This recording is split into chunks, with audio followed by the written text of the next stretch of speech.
Maintenance के case में पति से अलग रह रही पत्नी को मिले कुछ अधिकार जिनका उपयोग अगर पत्नी चाहे तो कर सकती है। जैसे मेंटेनेंस का निर्धारण हो गया, लेकिन उस समय उस परिस्थिति के आधार पर, मतलब जो परिस्थितियां न्यायालय के समक्ष दर्शाई गई थी उस आधार पर मेंटेनेंस का आदेश हो जाता है।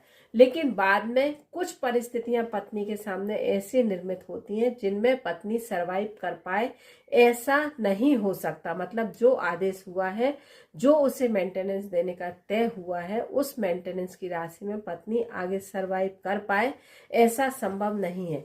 तो इस आदेश में फेरबदल किया जा सकता है। जैसे कि अगर दुर्भाग्यवश किसी परिस्थितिवश पत्नी ऐसी बीमारी से ग्रसित हो जाए, ऐसी कोई घटना घटित हो जाए पत्नी के साथ जिसमें उसकी जीविका नहीं चल पा रही है, तो यहाँ पर मेडिकल के आधार पर पत्नी मेंटेनेंस की मांग कर सकती है। अगर साथ में बच्चे हैं और बच्चों की डे बाय डे एजुकेशन बढ़ेगी, मतलब जिस समय पे आपने मेंटेनेंस का निर्धारण किया था, नेचुरली अगर बच्चा छोटी क्लास में है या आगे की एजुकेशन जारी रखना चाहता है तो उसका डे बाय डे खर्च बढ़ेगा ही।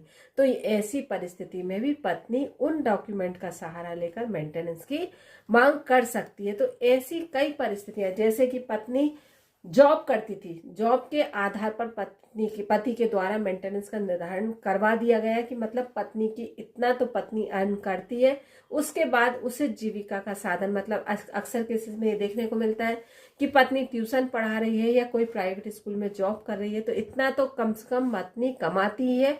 उसके बाद का न्यायालय के द्वारा पति से आदेश दे दिया जाता है कि पति को इतनी राशि देनी होगी। लेकिन कई बार पत्नी का वो जॉब भी छूट गया, मतलब प्राइवेट जॉब है, नेचुरली कई बार ऐसी घटनाएं घटित हो जाती हैं कि जहां पर प्राइवेट जॉब छूट सकता है। तो अगर पत्नी के द्वारा इस तरह के डॉक्यूमेंट न्यायालय के समक्ष पेश किए जाएं कि अब उसके पास उचित जीविका के साधन नहीं है, या उस समय में पत्नी वह जॉब करती थी लेकिन अब किसी कारणवश नहीं कर रही है, जैसे मैंने आपसे सबसे पहले कहा कि ऐसा ही कोई घटना घट जाए, मतलब कोई एक्सीडेंट या ऐसी कोई घटना घटित हो जाए, तो नेचुरल है कि ऐसी परिस्थिति में उसका जॉब चला जाना। तो ऐसी परिस्थिति में न्यायालय में पत्नी के द्वारा पिटीशन फाइल की जा सकती है और पत्नी यहाँ पर मेंटेनेंस की मांग कर सकती है। धन्यवाद।